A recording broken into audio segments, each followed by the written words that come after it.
ఓం శాంతి 9/2/2024 మధురమైన పిల్లలు, శివజయంతి సందర్భంగా మీరు చాలా వైభవంగా నిరాకారుడైన తండ్రి చరిత్రను అందరికీ వినిపించండి. ఈ శివజయంతియే వజ్రతుల్యమైనది. ప్రశ్న: బ్రాహ్మణులైన మీ సత్యమైన దీపావళి ఎప్పుడుంటుంది మరియు ఎలా? జవాబు: వాస్తవానికి శివజయంతియే మీ కొరకు సత్యాతి సత్యమైన దీపావళి. ఎందుకంటే శివ్ బాబా వచ్చి ఆత్మారూపీ దీపమైన మిమ్మల్ని వెలిగిస్తారు. ప్రతి ఒక్కరి ఇంటిలో దీపం వెలుగుతుంది, అనగా ఆత్మజ్యోతి వెలుగుతుంది. వారు స్థూలమైన దీపాలను వెలిగిస్తారు, కానీ మీ సత్యమైన దీపం శివ్ బాబా రావడం ద్వారా వెలుగుతుంది. అందుకే మీరు ఎంతో వైభవంగా శివ జయంతిని జరుపుకోండి. ఓం శాంతి. మధురాతి మధురమైన ఆత్మిక పిల్లలు శివ జయంతిని జరుపుకుంటారు.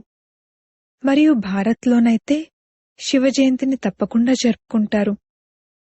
ఒక్కరి జయంతినే జరుపుకోవడం జరుగుతుంది. మళ్లీ వారిని సర్వవ్యాపి అని అనేస్తారు. ఇప్పుడు సర్వవ్యాపి అయిన వారి యొక్క జయంతి అయితే ఉండదు. జయంతిని ఎప్పుడు జరుపుకోవడం జరుగుతుంది? గర్భం నుండి బయటకు వచ్చినప్పుడు. శివ జయంతినైతే తప్పకుండా జరుపుకుంటారు. ఆర్య సమాజం వారు కూడా జరుపుకుంటారు. ఇప్పుడు మీరు 2024లో 88వ జయంతిని జరుపుకుంటారు. అనగా వారు జన్మించి 88 సంవత్సరాలైంది అని అర్థం. జన్మదినమైతే అందరికీ గుర్తుంటుంది. ఫలానా రోజున వీరు గర్భం నుండి బయటకు వచ్చారు అని అంటారు. ఇప్పుడు మీరు శివ్ బాబా యొక్క 88వ జయంతిని జరుపుతారు. వారు నిరాకారుడు. వారికి జయంతి ఎలా ఉంటుంది? ఎంతో పెద్ద పెద్ద వ్యక్తుల వద్దకు ఆహ్వాన పత్రికలు వెళ్తాయి. ఎవరో ఒకరు అడగాలి కదా, మీరు జయంతిని ఎలా జరుపుతారు? వారు జన్మను ఎప్పుడు మరియు ఎలా తీసుకున్నారు? ఆ తర్వాత వారికి శారీరక పేరు ఏం పెట్టారు? కాని ఎటువంటి రాతిబుద్ధి కలవారిగా ఉన్నారంటే అసలెప్పుడు అడగరు. మీరు వారికి తెలియజేయచ్చు, వారు నిరాకారుడు, వారి పేరు శివ. మీరు శాలిగ్రామాలైన పిల్లలు. ఈ శరీరంలో శాలిగ్రామం ఉందని మీకు తెలుసు. శరీరానికి పేరుంటుంది. వారు పరమాత్మ అయిన శివుడు. ఇప్పుడు మీరు ఎంత వైభవంగా కార్యక్రమాలను చేస్తారు. శివ్ బాబా ఈ బ్రహ్మతనువులోకి ప్రవేశించినప్పుడు అదే వారి జయంతిగా గాయనం చేయబడుతుందని రోజు రోజుకు మీరు వైభవంగా అర్థం చేయిస్తూ ఉంటారు. వారికి తిథి తారీఖు ఏమీ ఉండదు. నేను సాధారణ తనువులోకి ప్రవేశిస్తాను అని అంటారు. కాని ఎప్పుడూ ఏ గడియ అనేది చెప్పరు. తిథి, తారీఖు, రోజు మొదలైనవి చెప్తే ఫలానా తారీఖు అని అనొచ్చు. వీరికి జన్మపత్రి మొదలైనవి ఉండవు. వాస్తవానికి అందరికన్నా ఉన్నతమైన జన్మపత్రి అయితే వీరిదే. వీరి కర్తవ్యం కూడా అన్నింటికన్నా ఉన్నతమైనది. ప్రభు, నీ మహిమ అపారమైనది అని అంటారు. అంటే తప్పకుండా వారు ఏదో చేస్తూ ఉండొచ్చనర్థం. మహిమైతే అనేకులకు గాయనం చేయబడుతుంది. నెహ్రూ, గాంధీ మొదలైన వారందరి మహిమను గానం చేస్తారు. వీరి మహిమను గురించి ఎవ్వరూ తెలియచేయలేరు. వారు జ్ఞానసాగరుడు, శాంతిసాగరుడు అని మీరర్థం చేయిస్తారు. వారు ఒక్కరే కదా, మరి వారిని సర్వవ్యాపి అని ఎలా అనగలరు? కాని ఏమీ అర్థం చేసుకోరు. మీరు జరుపుకున్నా అదేమిటి అని అడిగే సాహసం కూడా ఎవరూ చేయరు. శివజయంతిని జరుపుకుంటున్నారంటే, మహిమ గానం చేయబడుతుందంటే తప్పకుండా ఎవరో ఉండి వెళ్లారనే కదా. ఇలా అడగాలి. ఎంతోమంది భక్తులున్నారు. ఒకవేళ గవర్నమెంట్ అంగీకరించకపోతే మరి భక్తులు సాధువులు, గురువుల యొక్క స్టాంపులను కూడా తయారు చేయకూడదు. ప్రభుత్వం ఎలా ఉందో ప్రజలు కూడా అలాగే ఉన్నారు. ఇప్పుడు పిల్లలైన మీకు తండ్రి చరిత్ర గురించి కూడా బాగా తెలిసింది. మీకెంతైతే నష ఉంటుందో అంతటి నశ ఇంకెవరికీ ఉండదు. శివజయంతి వజ్రతుల్యమైనదని, మిగిలిన జయంతులన్నీ గవ్వతుల్యమైనవని మీరే అంటారు. తండ్రే వచ్చి గవ్వలను వజ్రతుల్యంగా తయారుచేస్తారు. శ్రీకృష్ణుడు కూడా తండ్రి ద్వారానే అంత ఉన్నతంగా తయారయ్యారు. అందుకే వారి జన్మ వజ్రతుల్యంగా గాయనం చేయబడుతుంది. మొదట గవ్వతుల్యంగా ఉంటుంది, ఆ తర్వాత వజ్రతుల్యంగా బాబా తయారు చేశారు. ఈ విషయాల గురించి మనుషులకు తెలీదు. శ్రీకృష్ణుణ్ణి ఈ విధంగా ప్రపంచ యువరాజుగా ఎవరు తయారు చేశారు? ఇది కూడా అర్థం చేయించాలి. శ్రీకృష్ణ జన్మాష్టమిని జరుపుతారు. బిడ్డ అయితే మాతృగర్భం నుండి బయటకొచ్చాడు. అతణ్ణి గంపలో తీసుకువెళ్లారు. నిజానికి శ్రీకృష్ణుడు విశ్వానికి యువరాజు. కావున అతనికి భయం దేనికి? అక్కడికి కంసుడు మొదలైనవారు ఎక్కడి నుండి వచ్చారు? ఈ విషయాలన్నింటినీ శాస్త్రాల్లో రాశారు. ఇప్పుడు మీరు బాగా అర్థం చేయించాలి. అర్థం చేయించే యుక్తులు చాలా బావుండాలి. అందరూ ఒకే విధంగా చదివించలేరు. యుక్తియుక్తంగా అర్థం చేయించకపోవడం వల్ల ఇంకా డిస్సర్వీస్ జరుగుతుంది. ఇప్పుడు శివ జయంతిని జరుపుకోవడం జరుగుతుంది. కావున తప్పకుండా శివుని మహిమనే గానం చేస్తారు. గాంధీ జయంతి నాడు గాంధీ మహిమనే చేస్తారు. వేరే ఏమీ తోచదు. ఇప్పుడు మీరు శివ జయంతిని జరుపుకుంటున్నారంటే తప్పకుండా వారి మహిమ, వారి బయోగ్రఫీ లేక జీవిత చరిత్ర కూడా ఉంటుంది. మీరు ఆ రోజున వారి జీవిత చరిత్రనే అర్థం చేయించండి. శివ జయంతి ఎలా ప్రారంభమైంది అని మనుషులెవ్వరూ అడగను కూడా అడగరు అని తండ్రి అంటారు. దాని గురించి వర్ణనేమీ లేదు. వారి మహిమ అపారమైనది అని గానం చేయబడుతుంది. శివ్ బాబాను భోళానాథుడు అంటూ ఎంతో మహిమ చేస్తారు. వారు భోళా భండారి. వారేమో శివశంకరాననేస్తారు. శంకరుడు భోళానాథుడని అనుకుంటారు. వాస్తవానికి భోళానాథుడు అన్నది శంకరునికి వర్తించదు. అతని విషయంలో కన్ను తెరిస్తే వినాశనం జరిగింది అని అంటారు. అలాగే ఉమ్మెత్తను తింటారు అన్నట్లు వర్ణిస్తారు. అటువంటి వారిని భోళానాథుడు అని ఎలా అనగలరు? మహిమైతే ఒక్కరిదే జరుగుతుంది. మీరు శివుని మందిరాలకు వెళ్లి అర్థం చేయించాలి. అక్కడకు చాలామంది వస్తారు కావున శివుని జీవిత చరిత్రను వినిపించాలి. భోళా బండారి శివ్బాబా అని అంటారు. శివుడు మరియు శంకరుని భేదాన్ని కూడా మీరే తెలియజేశారు. శివుని మందిరంలో శివుని పూజ జరుగుతుంది. కావున అక్కడకు వెళ్లి మీరు శివుని జీవిత ఖాతను తెలియజేయాలి.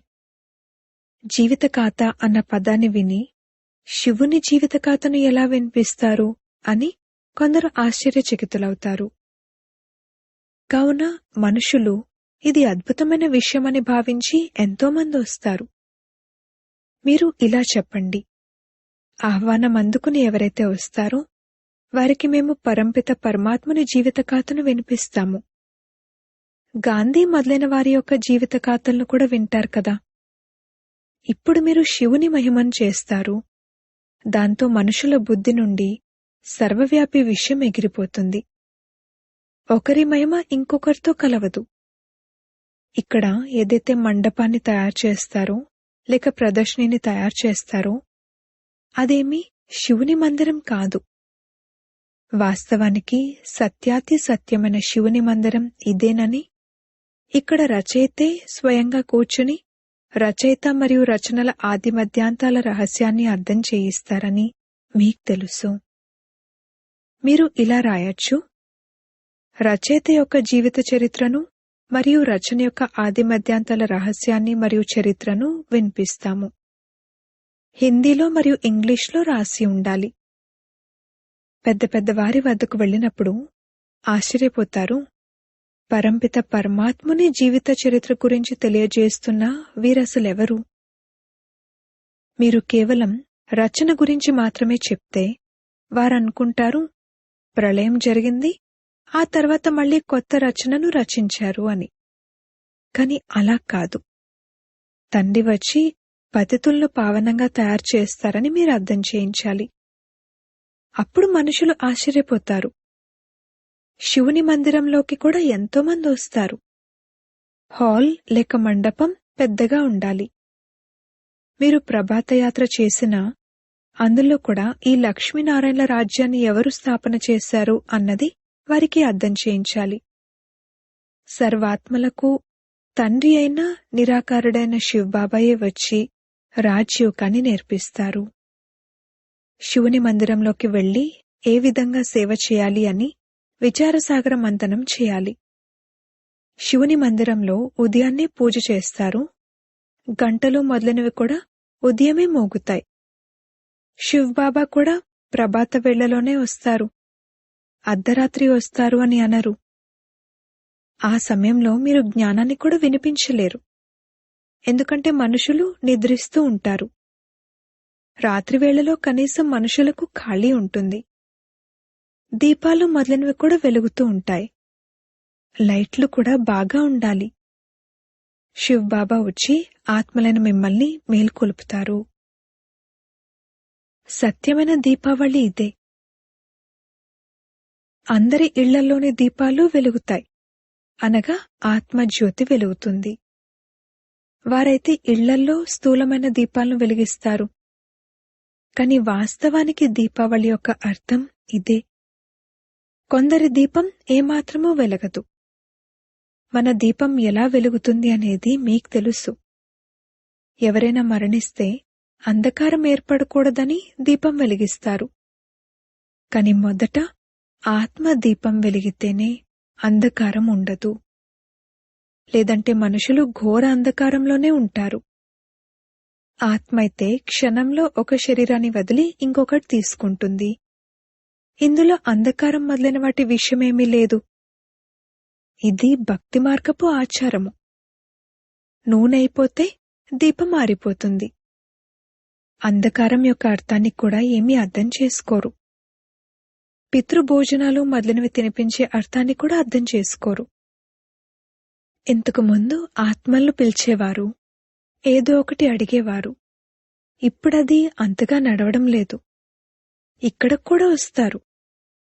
కొన్నిసార్లు ఏదో ఒకటి చెప్తారు.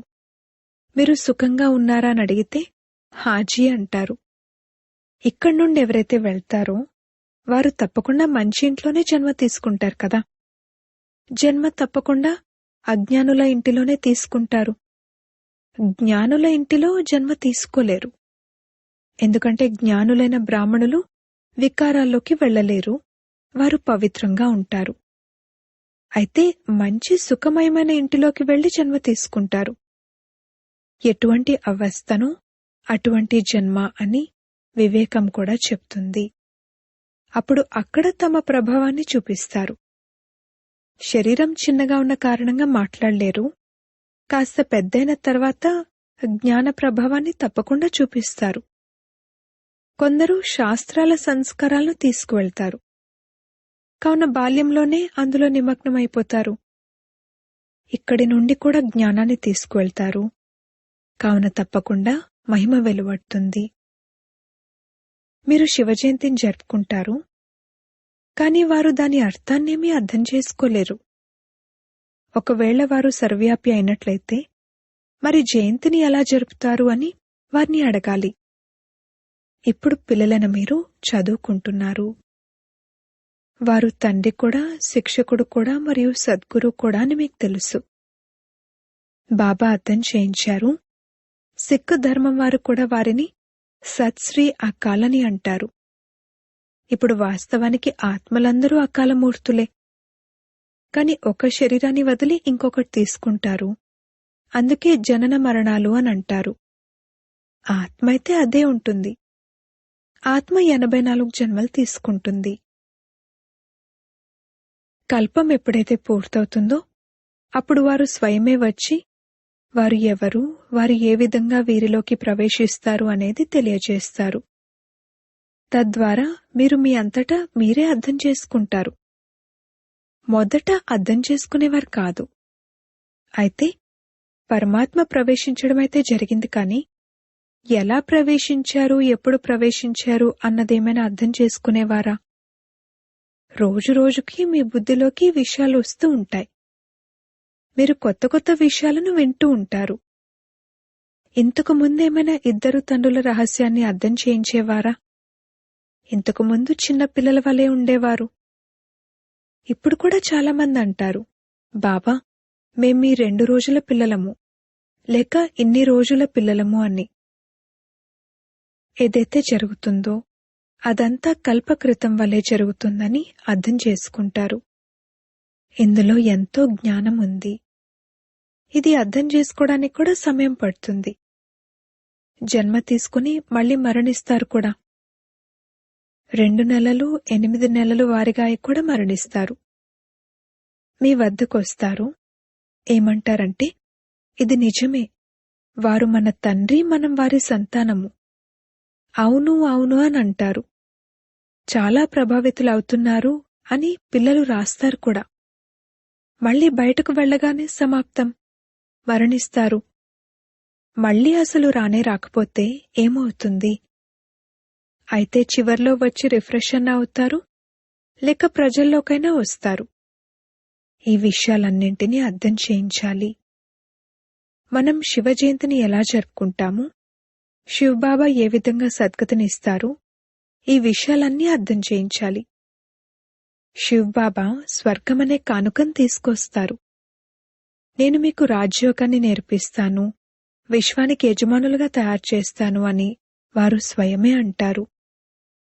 తండ్రి స్వర్గ రచయిత కావున తప్పకుండా స్వర్గానికే యజమానులుగా తయారు చేస్తారు. మనం వారి చరిత్రను గురించి తెలియజేస్తాము. ఏ విధంగా స్వర్గస్థాపన చేస్తారు, ఏ విధంగా రాజయోగాన్ని నేర్పిస్తారు అనేది వచ్చి తెలుసుకోండి. తండ్రి ఏ విధంగానైతే అర్థం చేయిస్తారో అదే విధంగా పిల్లలు అర్థం చేయించలేరా? ఇందులో చాలా బాగా అర్థం చేయించేవారు కావాలి. శివుని మందిరాలలో చాలా బాగా జరుపుకుంటూ ఉండొచ్చు, అక్కడకు వెళ్లి అర్థం చేయించాలి. లక్ష్మీనారాయణ మందిరంలో ఒకవేళ శివుని జీవితగాథను వినిపిస్తే అది ఎవరికీ హత్తుకోదు, అది వారి ఆలోచనలోకి రాదు. కావున వారికి బుద్ధిలో బాగా కూర్చోబెట్టవలసి ఉంటుంది. లక్ష్మీనారాయణ మందిరానికి ఎందరో వస్తారు. వారికి లక్ష్మీనారాయణల రాధాకృష్ణుల రహస్యాన్ని అర్థం చేయించొచ్చు. వారివి వేరువేరు మందిరాలుండకూడదు. శ్రీకృష్ణ జయంతి నాడు మీరు శ్రీకృష్ణుని మందిరంలోకి వెళ్లి కృష్ణుణ్ణే తెల్లనివాడిగా, కృష్ణుణ్ణే నల్లనివాడిగా ఎందుకు మహిమ చేస్తారు అనేది అర్థం చేయిస్తారు. అతణ్ణి పల్లెటూరు బాలుడు అంటారు. పల్లెటూర్లలో ఆవులను మేకలను మేపుతూ ఉంటారు కదా. బాబా ఫీల్ అవుతూ ఉంటారు, నేను కూడా పల్లెటూరు బాలుడుగానే ఉండేవాణ్ణి. టోపీ లేదు, చెప్పులు లేవు. నేను ఎలా ఉండేవాణ్ణి, తర్వాత బాబా వచ్చి ప్రవేశించారు అన్నది ఇప్పుడు స్మృతిలోకి వస్తుంది. కావున బాబా ఇచ్చిన ఈ లక్ష్యం అందరికీ లభించాలి. అదేమిటంటే శివ్ బాబాను స్మృతి చేయండి, వారే సద్గతిదాత. మీరు రామచంద్రుని జీవితగాథను కూడా తెలియజేయచ్చు. అతని రాజ్యం ఎప్పటినుండి ప్రారంభమైంది, ఎన్ని సంవత్సరాలైంది, ఇటువంటి ఆలోచనలు రావాలి. శివుని మందిరంలో శివుని చరిత్రను వినిపించాల్సి ఉంటుంది. లక్ష్మీనారాయణ మందిరంలో లక్ష్మీనారాయణ మహిమను చేయవలసి ఉంటుంది. రాముని మందిరంలోకి వెళ్తే రాముని జీవితగాథను వినిపిస్తారు. ఇప్పుడు మీరు దేవీదేవత ధర్మాన్ని స్థాపన చేసేందుకు పురుషార్థం చేస్తున్నారు. హిందూ ధర్మాన్నైతే ఎవ్వరూ స్థాపించలేదు. వాస్తవానికి హిందూ అనేది ధర్మమేమీ కాదు. ఈ మాట నేరుగా చెప్పినట్లయితే డిస్టర్బ్ అవుతారు. వీరు క్రైస్తవులేమో అని అనుకుంటారు. మీరు ఇలా చెప్పండి, మేము ఆది సనాతన దేవీదేవత ధర్మానికి చెందినవారము, దానిని మధ్యన హిందూ ధర్మమని అన్నారు. అచ్చా, మధురాతి మధురమైన సిక్కిలదే పిల్లలకు మాతాపిత బాప్దాదాల ప్రియ స్మృతులు మరియు గుడ్ మార్నింగ్. ఆత్మిక పిల్లలకు ఆత్మిక తండ్రి నమస్తే. ధారణ కొరకు ముఖ్య సారము. మొదటి పాయింట్, శివ జయంతిని వైభవంగా జరపండి. శివ్బాబా మందిరాలలో శివ్బాబా యొక్క మరియు లక్ష్మీనారాయణ మందిరాలలో లక్ష్మీనారాయణలు లేక రాధాకృష్ణుల యొక్క చరిత్రను వినిపించండి. అందరికీ యుక్తియుక్తమైన వివరణ అందించండి. రెండవ పాయింట్, అజ్ఞానాంధకారం నుండి రక్షించుకునేందుకు ఆత్మరూపీ దీపాన్ని జ్ఞానమనే నూనె ద్వారా సదా ప్రజ్వలితంగా ఉంచాలి. ఇతరులను కూడా అజ్ఞానాంధకారం నుండి బయటకు తీయాలి. వరదానము: సర్వ ఖజానాలతో సంపన్నంగా అయి నిరంతర సేవను చేసే తరగని అఖండ మహాదానీ భవ. బాప్దాదా సంగం యుగంలో పిల్లలందరికీ అచల్ అఖండ్ అన్న వరదానాన్ని ఇచ్చారు. ఎవరైతే ఈ వరదానాన్ని జీవితంలో ధారణ చేసి అఖండ మహాదానులుగా అనగా నిరంతర సహజ సేవాదారులుగా అవుతారో వారు నంబర్ 1గా అవుతారు. ద్వాపరం నుండి భక్తాత్మలు కూడా దాతలుగా అవుతారు, కానీ తరగని ఖజానాలకు దాతలుగా అవ్వలేరు. వారు వినాశీ ఖజానాలు లేక వస్తువులకు దాతలుగా అవుతారు. కానీ సర్వ ఖజానాలతో సంపన్నంగా ఉన్న దాత పిల్లలను మీరు ఒక్క క్షణం కూడా దానమివ్వకుండా ఉండలేరు. స్లోగన్: ఎప్పుడైతే స్వభావంలో సరళత ఉంటుందో అప్పుడు లోపలి సత్యత, స్వచ్ఛత ప్రత్యక్షమవుతాయి. ఓం శాంతి.